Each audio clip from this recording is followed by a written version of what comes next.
आलेली ही दिवाळी आपल्या घरात सुख समृद्धीचा वर्षाव करते। महालक्ष्मीच्या नैवेद्यानंतर फराळाचा आस्वाद तेव्हाच गोड लागतो जेव्हा तुमचा फराळ इतरांपेक्षा वेगळा असतो आणि तेव्हाच तुमचं कोड कौतुक होतं। आणि आज असाच दिवाळीचा हटके आणि आगळा वेगळा पदार्थ आपण शिकणार आहोत आणि माझ्याबरोबर आहेत फूड एक्सपर्ट सीमाजी। आपण त्यांचं स्वागत करूया। नमस्कार सीमाजी। नमस्कार।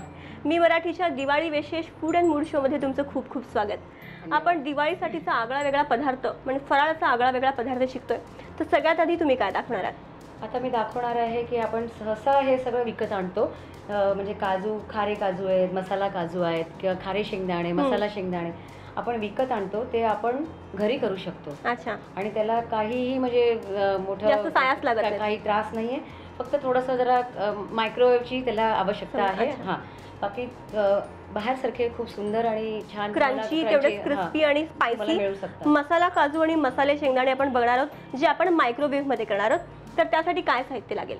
हे शेंगदाणे आधी पाण्यात भिजत घालायचे असतात। जर समजा 1 कप जर तुम्ही शेंगदाणे घेतले असेल तर 1 टीस्पून त्याच्यामध्ये मीठ घालावं लागतं आणि 2 ते 3 तास भिजत घालायचे आणि नंतर त्याला तुम्ही पाण्यातनं काढून निथळून ठेवायचे। आणि नंतर त्याची प्रोसिजर आपण आता बघूया। आपण त्याला लागणाऱ्या साहित्यामध्ये आपण तेल आहे, लाल तिखट पावडर आहे, चाट मसाला आहे, धण्या जिऱ्याची पूड एकत्र करून ठेवलेली आहे। मसाला शेंगदाण्यासाठी लागणारं साहित्य बघितलंय आणि आता आपण वळतोय कृतीकडे। काय करणार आहोत? हे मायक्रोवेव्ह प्रूफ बाउल आहे। आता याच्यामध्ये आपण भिजत घातलेले शेंगदाणे घेतलेले, त्याच्यामध्ये आपण थोडंसं त्याच्यामध्ये 1 चमचाभर तेल घेणार आहोत आणि त्याला जस्ट ओले करणार आहोत तेलाने। अगदी थोडंसं तेल घेतलंय आपण।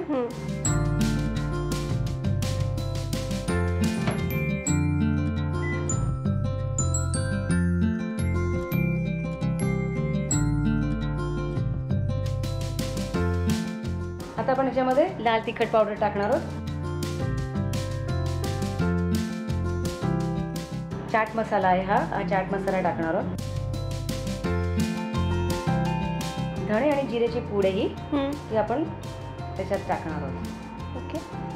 आणि त्याला व्यवस्थित मिक्सिंग करणार आहोत। आता तुम्हाला हे तुम्ही बघाल हात लावून तर एकदम मऊ येते दाणे, पण जसे जसे थंड होतील तसं ते त्याला क्रिस्पीनेस येत जाईल त्याला। 3 मिनिटांसाठी आपण शेंगदाणे मायक्रोवेव्ह केले, त्यावर आपण लाल तिखट घातलं, चाट मसाला घातला आणि धणे जिरे पूड घातली आणि हे मिश्रण आपण चांगलं हलवून घेतोय।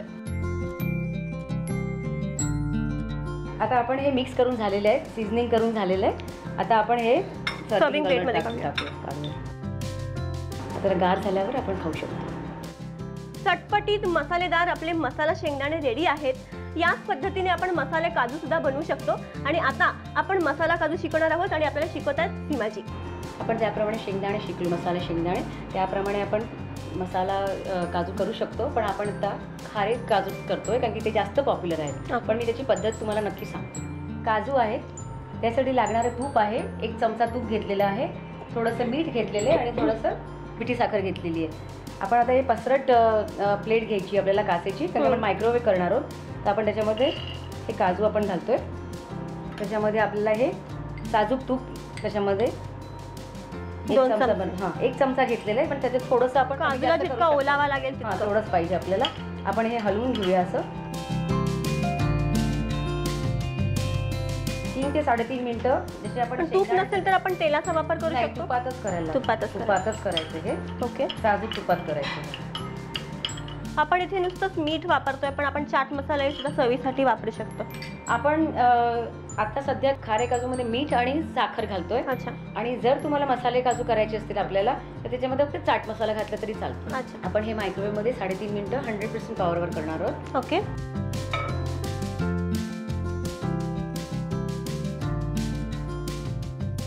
आता याच्यामध्ये आपण मीठ आणि साखर मिक्स करणार आहोत। ओके।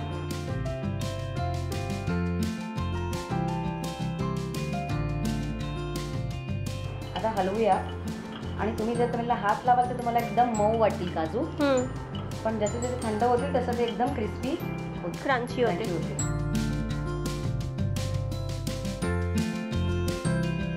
तर आपले काजू तयार आहेत। मसालेदार नाही तर खारे काजू आपले रेडी आहेत। अशाच पद्धतीने तुम्ही बदाम किंवा पिस्त्याचेही खारे बदाम आणि खारे पिस्ता सुद्धा करू शकता आणि या दिवाळीला हा फराळ तुम्ही फराळामध्ये हा आयटम इन्क्लूड करू शकता.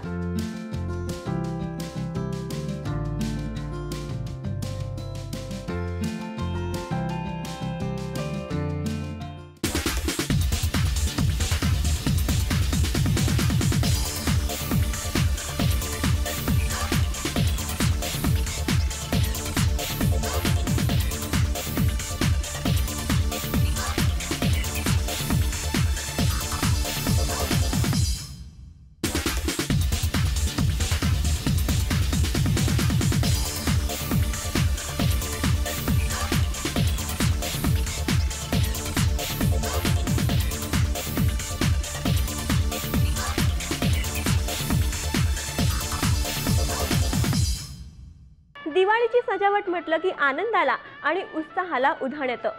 आकाशकंदील मेकिंग, रांगोळी काढणं आणि सगळ्यात महत्त्वाचं घर दिव्यांनी आणि पणत्यांनी सजवणं.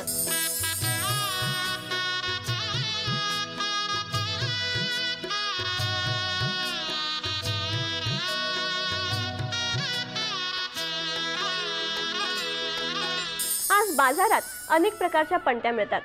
मग त्यामध्ये आल्या पारंपरिक मातीच्या पणत्या, फ्लोटिंग कॅन्डल्स आणि वॅक्सच्या पणत्या. आज आपण अशाच प्रकारच्या एका पणतीचं डेकोरेशन शिकणार आहोत आणि त्यासाठी मी आले आहे पिडीलाइट वर्ल्ड इथं.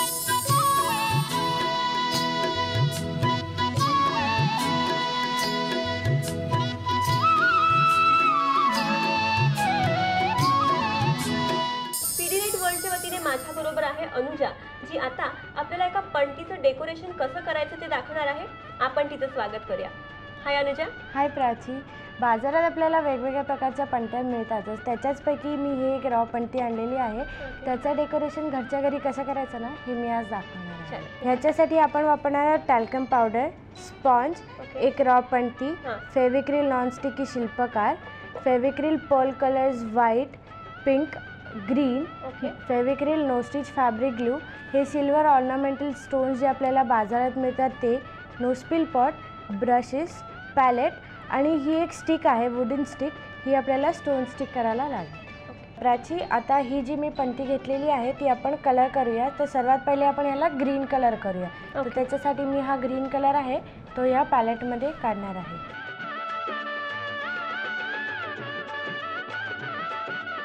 हा जो मी ग्रीन कलर काढून घेतलेला आहे हा आपल्याला पूर्ण पणतीला बाहेरून आणि आतून दोन्हीकडून द्यायचा आहे. तर त्याच्यासाठी आपण काय करायचं, स्पॉन्जने दिलं ना, आपण स्पॉन्ज डॅप केलं की आपलं काम लवकर होतं. तर त्याच्यासाठी मी आता हा कलर स्पॉन्ज डॅप करणार आहे याच्यावर अशा प्रकारे. इथे आपण स्पॉन्जचा वापर करतो डॅप करण्यासाठी, कारण ते इव्हनली होतं. पण जर स्पॉन्ज नसेल तर आपण ब्रशने, पेंटिंग ब्रशने सुद्धा आपण करू शकतो. फक्त ब्रशने करताना एकच लक्षात ठेवायचं, जर तुम्ही करत असाल ना तर एकाच डिरेक्शनमध्ये ब्रश फिरवायचा, म्हणजे त्याचे जे स्ट्रोक्स आहेत ना ते येत नाहीत. आणि स्पॉन्जने कसं इव्हनली होतं तसाच इव्हन स्ट्रोक ब्रशने पण करता येतात. आणि हे आपण आहे ना आतूनही कलर करून घ्यायचं आहे. म्हणजे मग ते पूर्ण व्यवस्थितही दिसतं आणि जे तेल हे पणतीचं जे शोषून घेते ना ते पण होत नाही.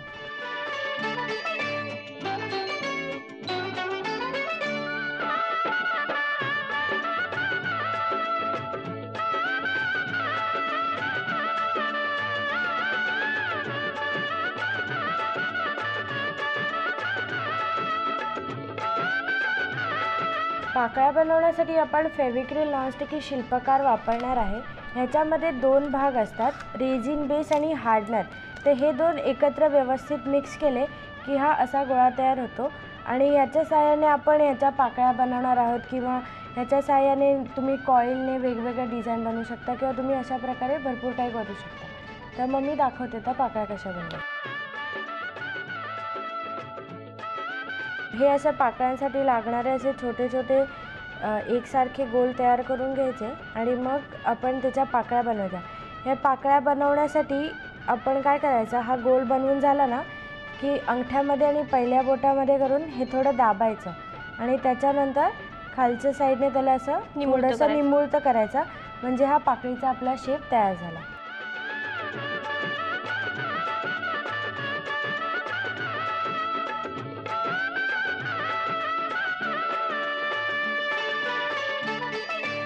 अशा पद्धतीने आपण ह्या अशा सगळ्या पाकळ्या बनवून घेतलेल्या आहेत. तर या पाकळ्या आता आपण याला पूर्ण गोलाकार स्टिक करून घ्यायच्या आणि मग त्याच्यानंतर खालच्या बाजूला मोठ्या पाकळ्या घेऊन त्या पूर्ण स्टिक करायच्या. या पाकळ्या स्टिक करायला आता आपण फेविक्रिल नो स्टिच फॅब्रिक ग्लूचा वापर करणार आहोत.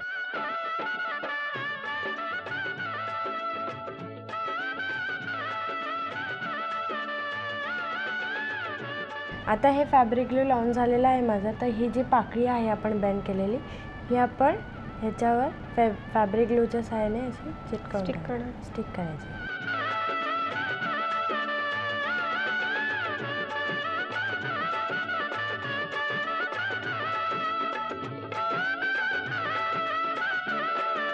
आता हे तिन्ही पाकळ्या तिन्ही लेयर लावून झालेले आहेत. त्याच्यामुळे हे असं फुलेल्या फुलासारखं हे दिसतंय. आता ह्याच्यावर आपल्याला कडेवर याचे स्टोन लावायचे आहेत आणि मग पाकळ्या कशा कलर करायचा हे मी दाखवते.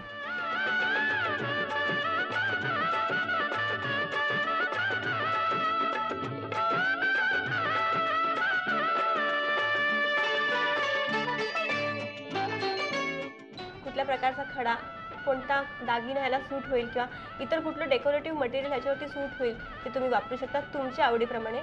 Choice is yours. आता आपण ह्याच्या पाकळ्यांना कलर करणार आहोत. तर ते कसं करायचं ते मी तुला आता दाखवते.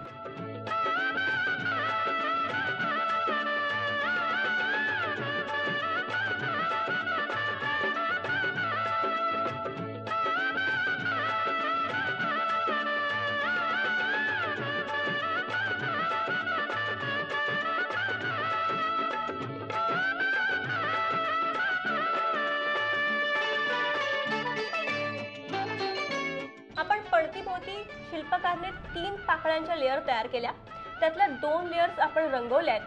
पहिल्या लेअरला आपण व्हाईट कलर दिला, सेकंड लेअरला आपण लाईट पिंक कलर दिलाय आणि आता आपण वळतोय थर्ड लेअरकडे. तिकडे आपण कोणता रंग देतो? तिसऱ्या लेअरला आपण पिंक कलर देऊया. म्हणजे हा लाईट पिंक कलर झाला ना, तर आता इथे हा पिंक कलर ह्याच्या तुलनेत थोडा डार्क शेडने, त्याच्यामुळे मग ते शेडिंगचा इफेक्ट याला अजून म्हणजे अख्खं गुलाबाचं फूल उगवल्यावर जसा इफेक्ट येतो तसाच इफेक्ट येतो.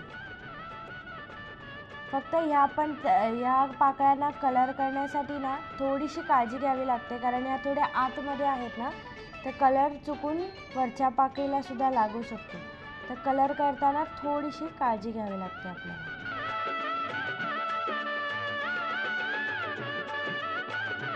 तर प्राची आपली ही पणती कलर करून झालेली आहे.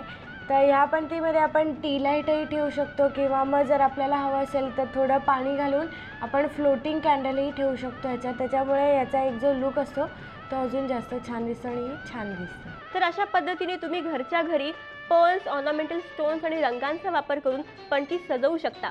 ज्या पद्धतीने आपण पणती कशी बनवायची शिकलो त्याच पद्धतीने तुम्ही रांगोळ्यांचे कटआउट सुद्धा सजवू शकता. इथे सुद्धा तुम्ही अनेक प्रकारच्या रांगोळ्यांच्या रंगांचा वापर करू शकता, ग्लास कलरचा वापर करू शकता, ऑर्नामेंटल स्टोन्सचा वापर करू शकता. रांगोळ्यांचे कटआउट्स तुम्ही अनेक प्रकारे सजवू शकता आणि यावेळच्या दीपावली सजावटीमध्ये यांचा वापर करू शकता.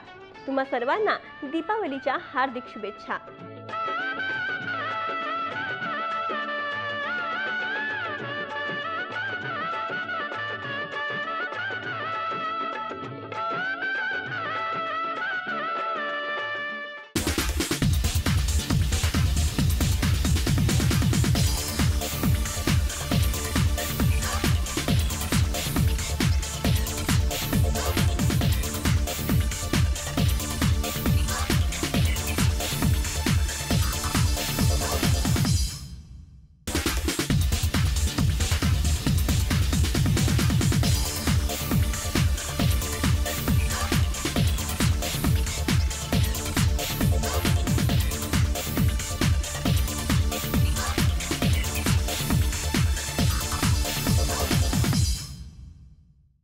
सीझनच्या निमित्ताने आज मी एक ट्रेंडी हेअरकट करणार आहे आणि त्याचबरोबर आज आपण काही ट्रेंडी हेअरस्टाईल सुद्धा पाहणार आहोत आणि त्यासाठी मी आज आले आहे नॅचरल सलून इथं.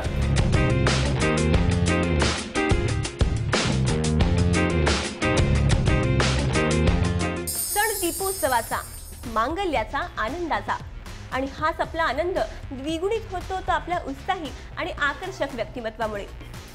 आपल्या चेहऱ्याला, आपल्या सौंदर्याला आणखी 4 चांद लावतात ते नवीन मेकओव्हर्स आणि नवीन हेअर लुक्स. मी सलूनमध्ये आताच एक हेअर वॉश घेतलाय आणि नॅचरल सलूनच्या वतीने माझ्याबरोबर आहेत राकेशजी, जे आता एक ट्रेंडी हेअरकट करून दाखवणार आहेत आणि त्यासाठी आधी आपण राकेशजींचं स्वागत करूया. हाय राकेश. हाय. आज मैंने सबसे पहले आपके बाल में एक मॉइस्चराइजिंग शैम्पू किया है, उसके बाद में मैंने एक स्मूथनिंग मास्क का एप्लीकेशन किया है. उसको रिंस आउट कर दिया मैंने. अब जो मैं हेयर कट आपके बाल में करने जा रहा हूँ वो होगा लेयर्स हेयर कट, जो कि आजकल के टाइम में काफ़ी चलता है. लेकिन मुझे सबसे पहली चीज़ जो हमें ध्यान देनी है वो है कि हमारी इंडियन वुमेंस को हमेशा बाल लंबे पसंद है. तो हम आज सबसे पहले वही चीज़ ध्यान देने वाले हैं कि आपके बाल की लेंथ छोटी ना हो और उसमें हम कैसे उसको काफ़ी लेयर्स दे के चेंज दे सकें, वही आज हम करने वाले हैं. ओके, चलिए शुरुआत करते हैं.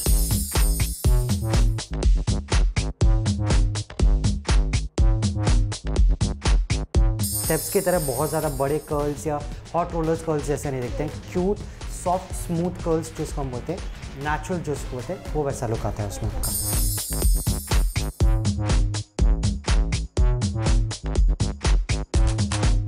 बाकी स्पेशली आज के टाइम में हेयर कट्स 90% इंडिया में स्पेशली ऐसे हैं कि जो मेंटेन फ्री हो.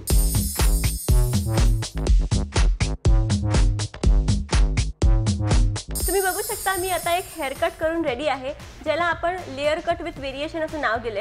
अर्थात तुमच्या चेहऱ्याला जो सूट होईल, तुम्हाला खूप सोबर दिसेल असा हेअर कट आपण करू शकतो. पण त्याचबरोबर पार्टी फंक्शनला जाण्यासाठी या हेअर कटमध्ये तुम्ही आणखीन काय व्हेरिएशन करू शकता हे सुद्धा आपल्याला राकेश दाखवणार आहे. आणि त्यासाठी आता आपण ब्लो ड्रायरच्या सहाय्याने कर्ल्स देणार आहोत केसांना आणि त्याच्याकडे आता आपण वळूयात.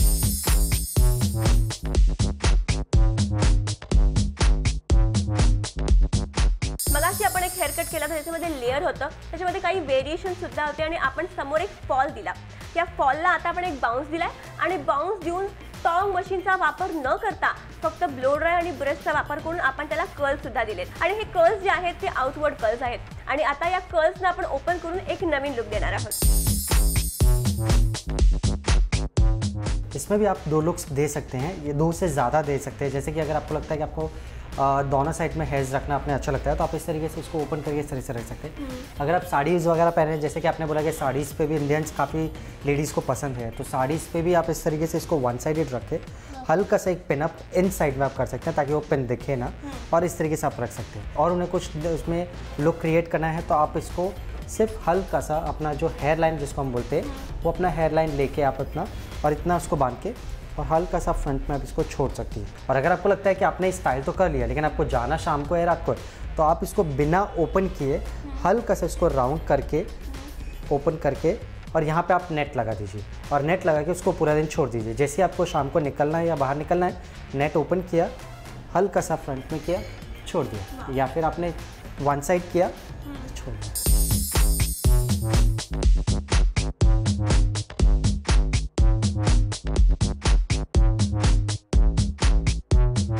पद्धतीने मी माझा फेस्टिव्ह लुक घेऊन रेडी आहे. तुम्ही सुद्धा या फेस्टिव्ह सीझनला स्वतःचा मेकओव्हर करा आणि दिसा गॉर्जियस. तुम्हा सर्वांना दीपावलीच्या हार्दिक शुभेच्छा.